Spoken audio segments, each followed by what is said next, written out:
time of day.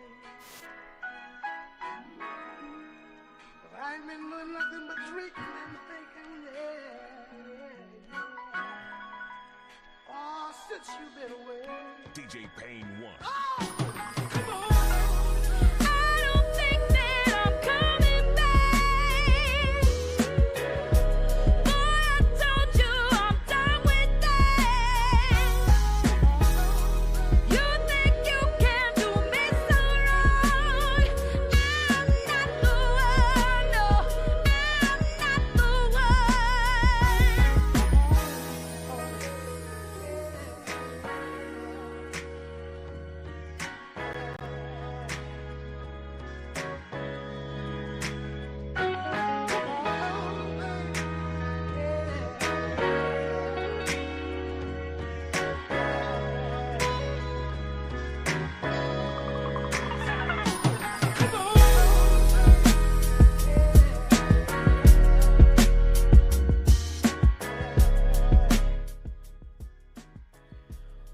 What is up? Welcome in to the Mic Drop, a little crossover show with my guy of Kretschman Media as well, the CEO of Kris Kretschman Media. It's really just Kretschman Media, but his name's Kris. What's up, man? We got a whole NFL show to do. You have a million things that you want to throw at me. We've got hot takes. We've got all things, all NFL preseason as we inch closer to the season. My name is Benjamin Garcia. Thank you for tuning into the show. Don't forget to like, share, subscribe to the stream, as well as find us on any social media platform, Mic Drop KM, as well as Kretschman Media, as well on all social media platforms. What's up, man? I see you rocking the Ohio State gear. You ready to take on Arch Manning in a couple of weeks here? See, I'm trying to be like, when I hop on this mic, I'm trying to be objective, like an objective commentator. But I would do a wrestling promo right now if I was the 2022 version of myself. But all I'll say is it's going to be a great game, and I'm looking forward to it. You're looking forward to, you know what? Hey, you know what? Screw that. It's my show. Let's start there. You and I both, we'll get into, some of the takes and stuff that you have ready for the show. But one of the things I told everyone is I want to keep this Sunday stuff pretty free flowing. You heard my take on Arch Manning. I heard yours as well. It was actually fairly similar. Almost curious where you got the idea from, but I'll leave it at that. Where are you on the Arch Manning front? Do you want to spit a take out to me right away, and I can tell you if you're crazy or not, and we can just do that and then go right into the NFL? Because, man, it is kind of nuts how we are crowning. Like, I got crowning Trevor Lawrence after his freshman season. I got to an extent crowning Caleb Williams after his sophomore season. Holy hell, man. This Arch Manning thing is absolutely getting out of control. And it's almost like we've never seen someone with a very famous last name and not see that oftentimes those guys actually tend to fall short of expectations. I mean, look at Marvin Harrison Jr. right now. Like, yes, it's year 2. He could turn into something awesome, but like his first year wasn't outstanding. Yeah, I mean, look, I honestly think that it's kind of disrespectful to the guys that we've seen go out there and perform at a high level. When you look at some of the quarterbacks in the SEC, when you talk about Garrett Nussmeier, who I personally think is the best quarterback in the country, you have DJ Lagway, who as a freshman showed you some really good things. I mean, you're talking about the jump from a high school player to a freshman in the SEC is as big of a jump as you are going to get. And I thought he played very well. You look at a guy like Lenore Sellers, John Mater. I think that these guys deserve to be ranked over Arch Manning because Arch Manning has not really put that much on his resume. I mean, I saw Joel Klatt rank Arch Manning as the 4th best player in the entire country. Now, in a month from now, there's a possibility that we're saying that Arch Manning is a top 5 player in the country because that's just how college football is. It's so fluent. But the way I look at it, Arch Manning to me is being sold as an Andrew Luck type of prospect, a gotta have it type of prospect. My question to you, Ben, is this: would Andrew Luck be sitting behind Quinn Ewers as a redshirt freshman? I don't think he would. Would Caleb Williams be sitting behind Quinn Ewers as a redshirt or as a redshirt freshman? You could say that. No. Trevor Lawrence? No. Look, I understand that Sarkisian promised loyalty to Quinn Ewers, but at the end of the day, you want to know what Steve Sarkisian needs to be loyal to, and I actually do think he might have actually been loyal to it, is winning. Maybe the thing that was going to help Texas win last year was not putting Arch Manning on the field. Maybe he wasn't ready, because if he was one of these type of prospects, I cannot get over the fact that he didn't start over Quinn Ewers last year. Yeah, no, you are absolutely correct. I think it's like, forget like Garrett Nussmeier and the kid from South Carolina whose name is mistaking me or Sowers right now. Who is it? Say it again. Lenoris Sowers. Lenoris Sowers. I actually found out his dad's name is Norris Sowers and his name is Lenoris Sowers, which is actually quite hilarious. Well, it's funny because I'm like, I know Lenoris, Nussmeier, Drew Aller. Like, dude, even the guy in my own backyard in Sam Levitt, like, I totally agree with you. Literally after week one, what we can see with Arch Manning, and let's say he lights up Ohio State, or he beats Ohio State 52-46 in like a shootout, or he just looks awesome and Texas's defense can't keep up with Ohio State. Yes, I'm totally cool with that. What is frustrating to me is crowning someone the champion of college football before they played anyone outside of McDonald's University and Panera Bread State and Subway University, a university I actually attended when I was 16 years old. It's actually a real thing. I just wish, like, Sam Levitt picked to finish last year in the Big 12. It's the Big 12. It's not the SEC. It's not the ACC. And I'm not saying that Arch Manning is not going to be better than him. But can we match up the resumes and say, hey, listen, this guy did it, should have beat Texas last year, and we're crowning this guy. It just feels like a bit much. Anyways, let's move over to the NFL. You've got some just absolute nonsense I'm sure you want to spew at me going right off the cusp when it comes to all things NFL. I'll let you kind of turn the tables here. Where do you want to start? So I want to start in New York with the Giants. Jackson Dart obviously has been very impressive so far this preseason. And I'm going to say this. I think that if Jackson Dart is a good quarterback, I think that the Giants have a little bit of a Super Bowl window that's going to open up, because I think that the Giants, their roster is actually a lot more talented than people may think. And I actually think that, it's unfortunate that their schedule is the way it is this year, because I actually really like Joe Shane, because here's my problem with how people talk about Joe Shane. What do people say about football? How to build a football team. You build on the offensive and the defensive lines, right? Pretty much every single draft here outside of 2024 with Malik Neighbors, they've been drafting offensive and defensive linemen. And it's unfortunate that it seems like they're, Evan Neal, they drafted him, doesn't look like he's going to turn out to be anything special. And Kayvon Thibodeau, he's just a good player that just is what it is there. They drafted Abdul Carter this year. They traded for Brian Burns. So they're building on the defensive line. They drafted Evan Neal. Unfortunately, that was a miss for them. They drafted John Michael Schmitz in the second round back there in 2023, if I'm not mistaken. Everyone says don't pay a running back. He didn't pay a running back. Now, again, unfortunately, it is Saquon Barkley, but I also do think that there is something to be said for these two things. One, Saquon Barkley had his fair share of injuries, and he was, 27 years old at the time. And then, two, okay, if Saquon Barkley would have played for the Giants this year, would they have been the 10th overall pick instead of the 3rd overall pick? That hurt their chances to potentially go get a franchise quarterback. So, but when you talk about this roster, because Joe Shane obviously is just a general manager, he's not putting the roster together. Their defense has a chance to be really, really, really good this year, especially their pass rush. I think their secondary is much improved with the addition of Paulson Adebo and Javon Holland. I think offensively, Malik Neighbors is going to take a big jump, and you hope that their offensive line improves a little bit. But I like the direction of this football team, and I think that if Jackson Dart is just good, now those holes that they have on their roster, they can go into free agency and attack those things. There are some things you said that I thought were really smart, and there were other things that I thought were really stupid. Let's start with the first thing. The Saquon Barkley take, I think, is very valid. I said this last year, halfway through the season. Like, how could you let Saquon Barkley go? Well, he was a running back with multiple injuries, including an ACL injury, and what was having Saquon Barkley on your team going to do? And so it didn't suck. It didn't suck that the Giants let go of Saquon Barkley. The only thing that sucked about it is he went to the Eagles of all teams to continuously remind you just how much happier he is with his new girlfriend. The other part, the Giants Super Bowl window. Could they just be competent first at legitimately anything they do?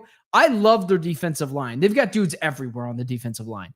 I like Javon Holland, sneaky good addition. Paulson Adebo is, he's really just a guy on the cornerback position. They had. He's definitely he's an upgrade over what they had. But you're talking about, bologna sandwiches for lunch to a McDouble from McDonald's. Yeah, it tastes better and it's got a little bit better ingredients, but it's not that much better than what it was last season. So it's an improvement. Jackson Dart's interesting. I love the big arm of his. I like that he was in Lane Kiffin's offense with Ole Miss for years. But in the two biggest games last year, he kind of folded like a cheap tent, one against Florida and the other one against, was it LSU? Whatever. Two big games last year he wasn't great in. I don't love their running back position as of right now. Tyrone Tracy and Cam Scatterbu, ASU guy, I like that. Their offensive line outside of Andrew Thomas, what do I love? I don't love really much about it. So the Giants, I think, are going to be better this year than they were last year, but it's not going to show record-wise because I don't know if you've seen their schedule. Yep. It is absolutely brutal. So I don't think that's crazy, but I kind of like where this is going. I made a video about that. I made a video about it, and the title was "The New York Giants are going to be better than what their record says," because it's a difficult schedule. And here's my thing, right? The Washington Commanders were looked at as incompetent and just an absolute joke of a franchise, and they add Jaden Daniels. I'm not saying Jackson Dart's going to be Jaden Daniels, but I would also say this: I don't love Washington's roster. I really don't. I think that if you take the quarterbacks out of the equation, you could make a case that the Giants have a more talented roster than the Washington Commanders. They do. The Commanders roster is vastly overrated. We're not saying Jaden Daniels is overrated. That's not what we're saying. The rest of the offense is overrated. Zach Ertz, who was, he's fine last year. Cool. Deebo Samuel, there's a reason why they got rid of him in San Francisco. He's out of shape. He's taken a bunch of bruises. He's been injured. I do like the addition on the left tackle position from Mr. Smoker himself, Laramie Tunsil. Outside of that, outside of Laramie Tunsil and Jaden Daniels, there's nothing I like about that offense. So they're an obvious we'll talk about that. We'll talk about that next topic because I do want to stay on the Giants here because I really think that they've done some things to build this roster the right way. Obviously, when people talk about the Giants moving on from Saquon and then he ended up in Philadelphia, as a front office, the decision of the player that's leaving the team can't affect your decision to keep him. That's just the way I think about it. It's unfortunate that he went there, but again, at the same time, Saquon Barkley was not going to the only difference Saquon Barkley was going to make for this football team this year was that he was going to give them a worse draft pick. Now, they drafted Abdul Carter, and I know there was the embarrassing rep that he had yesterday, but man, look, we could be looking at this team a year from now going into next year saying, they have two top 15 players on their defensive line and defensive players in all of football on their defensive line. That's how special I think Abdul Carter could be year one. This guy has the potential to be a 10+ sack guy as a rookie. So that's where I'm kind of looking at this. And I'm saying some of the spots that you would like to see them improve, running back being one of them, you can improve that in the draft pretty easily. Tight end, you like to see them upgrade there. Again, that's not a hard addition. I go back to what you say about the second wide receiver spot. You can find that anywhere, and that's kind of what I'm saying. You want to see them improve their offensive line because you are right. There's nobody that I love outside of Andrew Thomas, but I think they have some pretty decent players there. I just think that the NFL, you're never really that far away. And if Jackson Dart can be good, I think that they really do have a chance here. Now, it depends on how good he is. If he's, let's just say he's Jalen Hurts-esque, where he's like, not necessarily Jalen Hurts, but like maybe he's a step below Jalen Hurts and he's like maybe the 13th to 15th best quarterback in the league. I mean, they have a chance in an NFC that really doesn't have any like powerhouses outside of the Eagles, and you just never know there. So that's kind of the way I look at this with the Giants. Yeah, we can, get more into the, Commanders here in just a second. I want to ask you this. I think Brian Daboll is a very good head coach in the NFL. I think what he did with Josh Allen years ago, I think what he did with the Bills, offensive guy, what he did with Daniel Jones was even more impressive a few years ago. What if they are worse record-wise this year than they were last year? Do you think he gets another run? Unfortunately, I don't. Unfortunately, I don't think he gets another run. But like it's kind of rough for those two guys in that position, the general manager and the head coach. Again, like I like some of the things that these guys have done. I just think the problem is we'll talk about it with the Commanders. They're cleaning up a lot of mess from previous regimes, and I just feel like there were some things that didn't go their way. In terms of, obviously they had that 2022 season where they exceeded every expectation put on them. And then the following year, they had a ridiculously tough schedule. They had some injuries that they were dealing with. And Daniel Jones, I was about to say Derek Jones, Archbishop Carroll legend. Daniel Jones, he wasn't anywhere close to the player that he was the year prior. And again, it's just one of those things where it's like if Daniel Jones would have replicated his 2022 play and you were like, that's not a bad contract for a quarterback that performed like that. And if you would have added some pieces around him, but again, I feel like they've had a lot of tough breaks. And unfortunately in the NFL, owners don't look at it as tough breaks. They look at it as you just haven't been good enough to get the job done. And I think ultimately, I think Brian Daboll is going to lose his job. And I'll say this. Brian Daboll loses his job, I think he's going to the Pittsburgh Steelers, but that's another topic for another day. Well, I think the Cowboys would be better off hiring him. I mean, given the fact you and your shoddy belief, which feels like a shoddy belief in its own. Give me your next one, man. We'll move over there. Okay.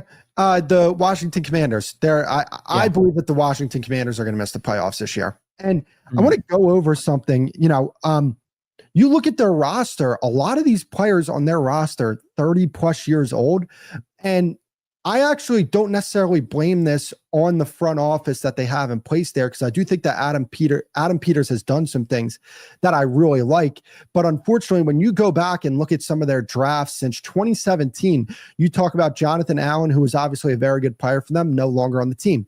Deron Payne, good player, still on the team. Then, you get into some of these years where they drafted Emmanuel Forbes in the first round and Jahan Dotson and Jamin Davis and guys like that.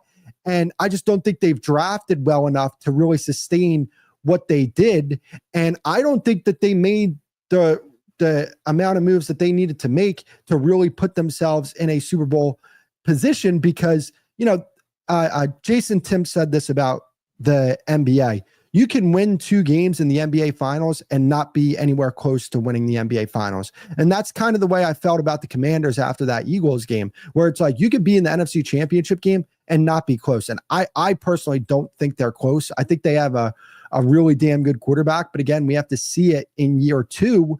And that's kind of where I'm coming from that perspective. They haven't drafted well enough. And I think that a lot of these players that they have on their team that overperformed expectations, when you talk about Zach Ertz, Bobby Wagner, I think that those guys, Father Time will finally, ultimately win that battle with them. And Deebo Samuel, I'm sorry, like, no. Listen, man, I have to watch Deebo Samuel for the past half decade in the NFC West, covering the Arizona Cardinals. I couldn't agree with you more about the Deebo Samuel move. It felt like they did it because they were like, 5th round pick, maybe he's got something in the tank. He's an Adam Peters guy. He was, if I'm not mistaken, he's the one that actually negotiated the contract with Deebo, so he brought him over. But I would agree with you, man. I not in the fact that I think they're going to miss the playoffs, and not in the fact that I think that they're not close. I do think, however, they are a team that is going to pull back this year, obviously. I don't know if they're going to miss the playoffs. And here's why. In any other year, I might agree with you, but like, look at who in the NFC do you fear? The Lions? We're all talking about them losing both coordinators. Feels like their window kind of slammed shut. No one fears the 49ers. You could make an argument right now with Matthew Stafford's injury that Jaden Daniels is the best quarterback in the NFC right now. You can make that argument. So when you already have that, by adding just a few more players with how piss poor the quarterback play is in the NFC, you could make the argument that they are close to at least, winning a Super Bowl. The only team that anyone fears is the Eagles, and you and I both are in agreement on Jalen Hurts. We're like, we think maybe you don't think he's good, but like, I think he's solid. I think he's firmly in the tier 2 quarterbacks. Quarterback, yeah. But he's solid, right? We're not talking about, him being a top 5 guy, which is just nonsense. Yep, I agree. But yeah, man, the Bobby Wagner, like that feels like it's on its last legs. Zach Ertz, I mean, he's a tight end, so maybe he's still finding the open spots and zones, but he's not having 1,000 yards. Deebo Samuel, can he just stay in shape? And then the biggest thing is the Terry McLaurin situation, and it feels like those two guys, him and the front office aren't close on an extension. So I think they're going to be worse, man, but saying they're going to be out of the playoffs because the NFC is so bad, I just have to go against it. So here's the thing, right? So obviously, there's going to be one division winner in each conference. So those are your four seeds. So I think it's probably going to be Philly. I think Minnesota is going to win the West, or not the West, North. Sorry. I got the Rams winning the West. I got the Rams winning it until we find out if Matthew Stafford is actually healthy. For sure. Continue. And then you got the Buccaneers in the South. But I think that, like you're talking about, I do agree with you from the standpoint of it's like there's no team that you really fear outside of the Eagles. And even still, like I don't think enough people are talking about the fact that the Eagles did lose a lot of talent and they've been like extremely healthy over these past few years. So like if they regress in that standpoint, like there could be some issues there, but that's besides the point.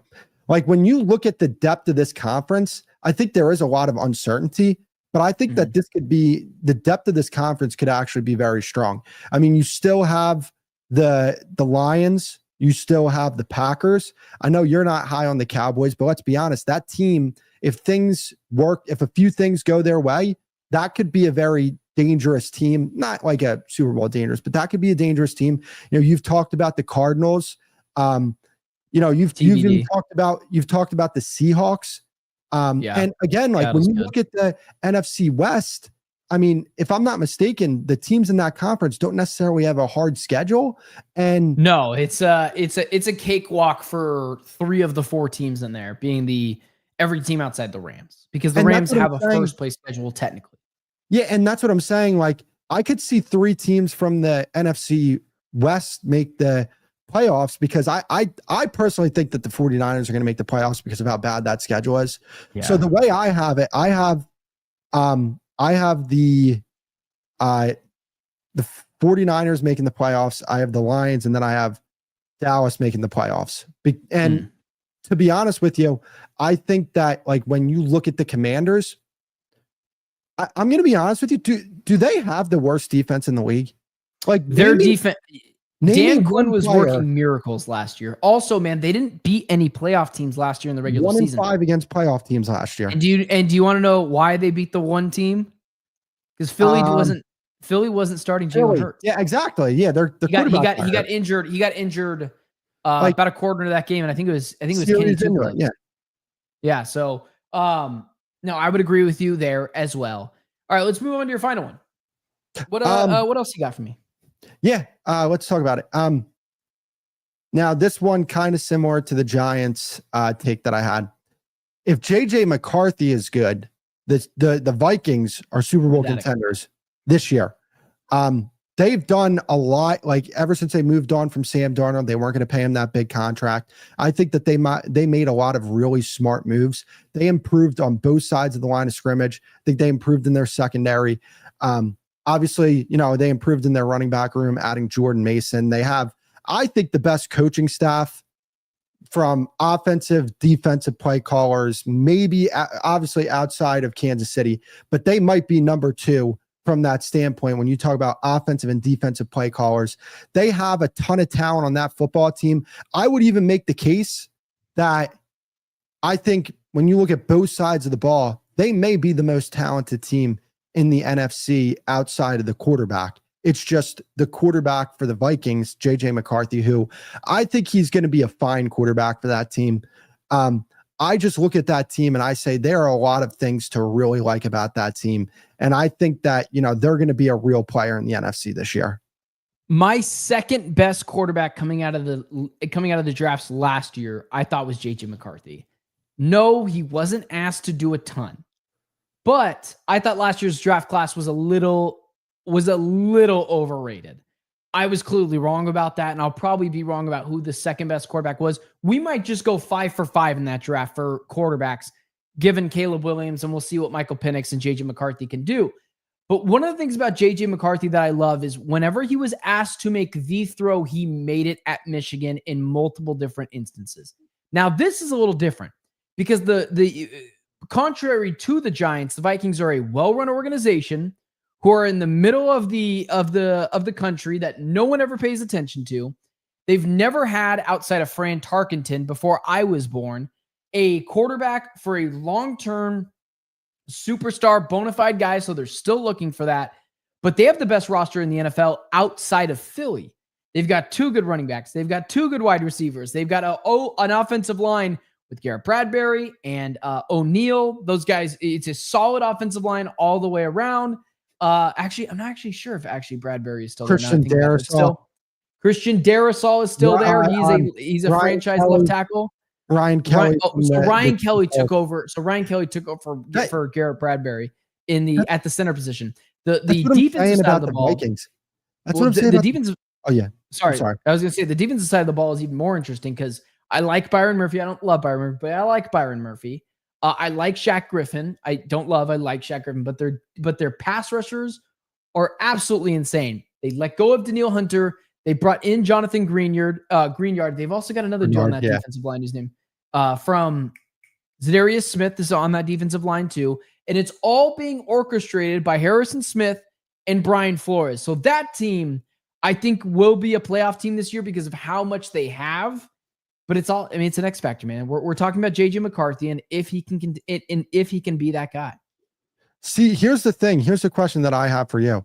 Are we 100? I don't think that you can say without a shadow of a doubt that the Eagles outside of the quarterback are more talented than the Vikings, because while I think that they just lost a lot of talent, and I don't think enough people are talking about it. Right? They lost Josh Sweat. Because to the Arizona Cardinals, but who is another big addition that they lost? No, they lost Milton Williams. They lost Milton Williams did go to the Patriots. That's right. Who was like a bust. He was a bust before he showed up in Philly. And then but then he became a really damn good player for them. He's going to be asked to be right tackle. He's going to be asked to play right tackle with the Chargers now. And the thing is, right, like they lost Chauncey Gardner-Johnson. We'll see Andrew Makuba. Everyone's hyping this young man up, but I got to see it to believe it. They lost Brandon Graham, who was, maybe not during the playoff run, but he was an impact player for them last year. And then here's the thing. I don't think enough people talk about the fact that they have been the most healthy team in the NFL. That is true. Over the past 3 years. And it's just my thing is this, my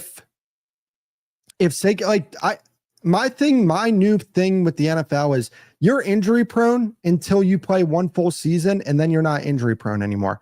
Again, I always like to say this. We're not wishing any of this on anybody, but we do have to go based off the data. I am wishing it on you.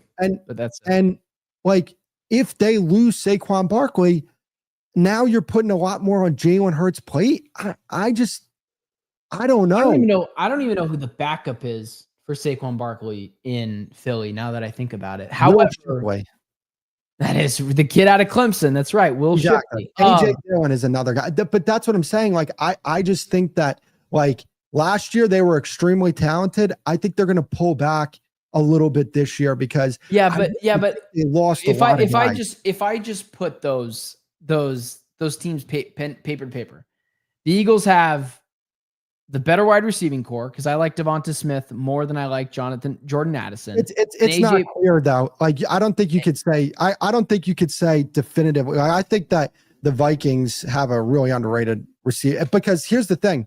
It's not just Jefferson and Addison. It's Jefferson, Addison, and Jalen Naylor, who, like, for some reason, like, whenever I watch the Vikings play, the dude just made a bunch of plays. So that's where I come from, where I think they have a better receiver room, even though I think fine receiver room, but like offensive line, I'm still going to take Philly, although I think Minnesota's is very good. Running back, I mean, you could have 3 running backs. None of them are better than Saquon Barkley, so I'll take that. The quarterback position, because I've seen Jalen Hurts play, I'll take over JJ McCarthy for now. no, but They we're got talking about outside of the quarterback now. cornerbacks. Well, I think they have better cornerbacks. I think they have a better defensive line. We'll see what they have in this kid from Jahad Campbell from Alabama. But, like, also it's proven versus not proven. So I'm always going to take the team that's proven and not the team that, yes, their game got moved from LA to Arizona, but that's a game that I think favored them because there's a lot of people in the Midwest that live out here in Arizona. I just, like, I'm going to take that over Minnesota, but I think they're clearly the second one for sure. Let me ask you this question though, because, like, we could talk about just the talent on paper. Who do you think's a better offensive play caller? Kevin Patullo or Kevin O'Connell? It's not close.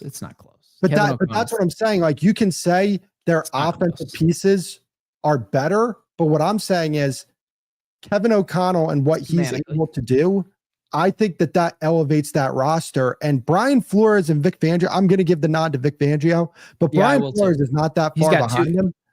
He's got 2 Super Bowl defenses. So I'm going to go with Vic Fangio. No, for sure. Absolutely. But, like, what I'm saying is I don't think, even if you want to say Philly is the most talented, like, outside of the quarterback, even if you want to say that, I don't think it's by that wide of a margin. I think people I think people need to remember that with the Minnesota Vikings, they were 14-3 team last year. And I think the roster outside of the quarterback has actually gotten better. No, I would agree with you that the coaching staff I would take because I think Vic Fangio is inches, not feet, better than Brian Flores. But I think the difference between Kevin O'Connell and Nick Sirianni is 3 Grand Canyons, despite what some Philadelphia Eagles fans would tell you. That's all we got for you guys today. Join us, me and my guy, Kris Kretschman, the CEO, sports show host, as well as the CEO of Kretschman Media, making all of this possible. We will see you guys next week at around the same time. Maybe we'll make an announcement. I know we'll get the stream up beforehand. But for myself, my guy, Kris Kretschman, a crossover CEO sports show, and the mic job, Ben Garcia, I will talk to you guys on Tuesday.